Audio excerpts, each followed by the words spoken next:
Shauna here, baking in our kitchen.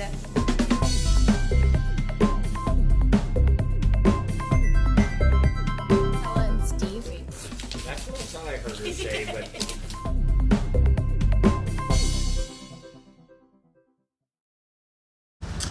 Hey guys, welcome back to Sip and Tea with Shawnee. Today, this is kind of an impromptu video. I've had a lot going on lately. I'm a master's student, so I've had a lot of schoolwork that was due last week, so I didn't get a video out, which really bummed me out. But it's already Thursday and I'm getting to the point where I'm not really getting anything out again this week. I've had a lot on my mind though. A lot of news, a lot of media, a lot of information is being thrown at us right now during this time. And it can be really overwhelming. You know, I know at least for me it is. How am I supposed to, explain some stuff to my kids or even to myself, make my heart understand kind of where America is going and what's, going on here. And, I want to encourage you guys today and speak just a little bit about freedom. Freedom has come at a cost.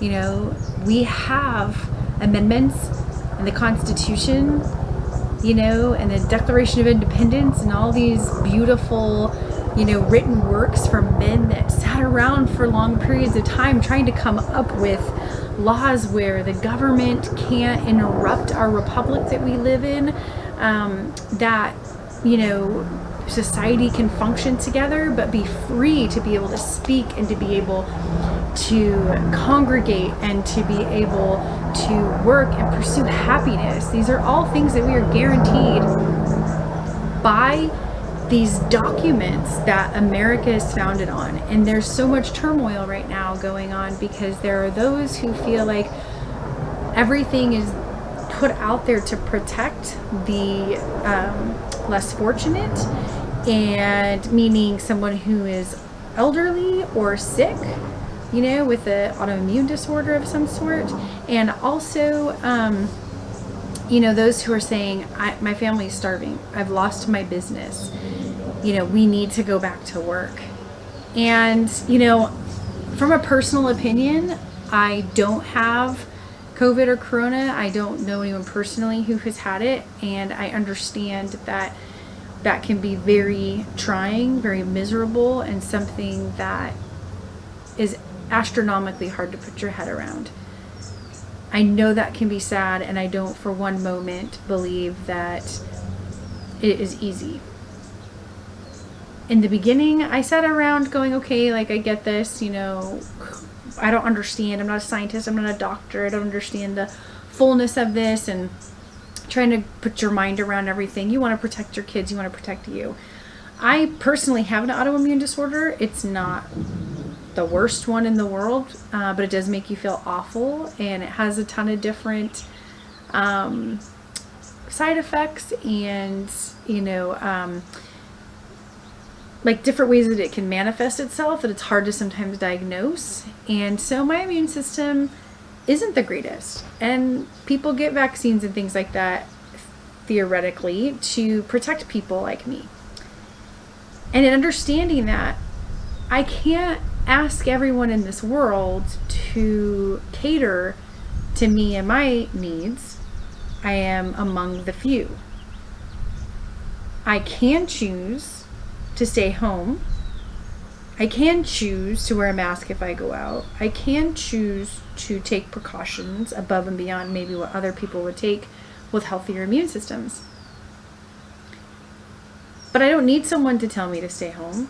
I don't need somebody to tell me not to go to work. And I don't need someone to tell me how I should direct things, how many bathrooms I have, or, what's conducive to how many people can live in a house if somebody has this disease. I don't need somebody to tell me those things. I can make those decisions on my own with all the knowledge that's out there. And I would have to understand that it was the repercussions for myself and how it affected me. Now, again, I know I'm a big proponent on you can't look at people and say, hey, that one life was lost and it was worth everybody going back to work, or it was worth everybody taking the chance to not wear masks or to stop social distancing. And I'm not remotely trying to imply that. I do believe that there is a compromise between all of this. So, okay, we take precautions, but we don't limit ourselves and our freedoms in order to accommodate, whether it's an agenda, whether it is a, bigger scope than we can even imagine, or maybe it's something super small. The fact of the matter is that no matter what it is, and I am not a huge conspiracy theorist, but no matter what is going on, we need to stand up for our freedoms. It's important for our generation and for the future generations to stick up for our freedoms. There's a lot that has been taken away from us during this time frame. And a lot of us have been willing to do it for the betterment of society and for the betterment and the safety of others. But there is a time frame where we have to stand up for what we know is right. I'm not going to tell you what that is. I'm hoping that you do your own studying and your own checking facts, seeing where things lie.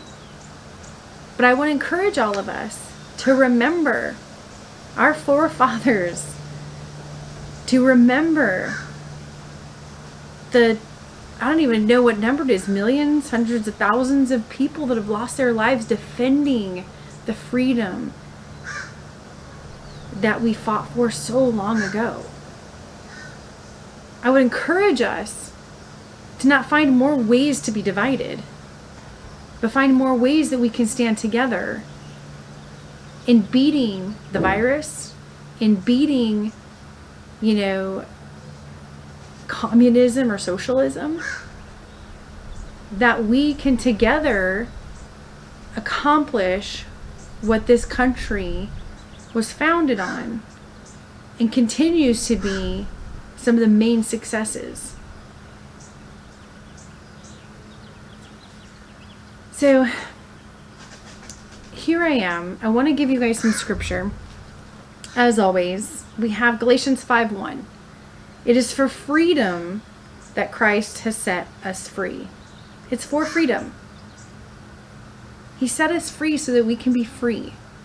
Now, of course, we're talking in this sense that it's, spiritual, but sometimes we have physical, political, emotional bondages.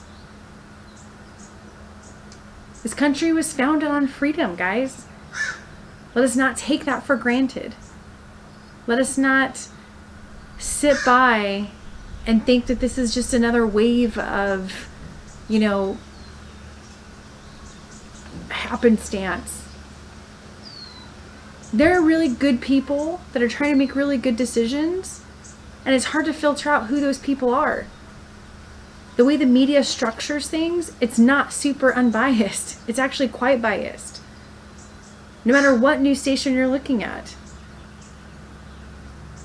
Continue to look for the things that are truthful. Honestly, I think some of the classes that need to be taught more today is fallacies. How can we tell when somebody's telling us something that's not true? That they're playing on my emotions, that they're playing on, fear.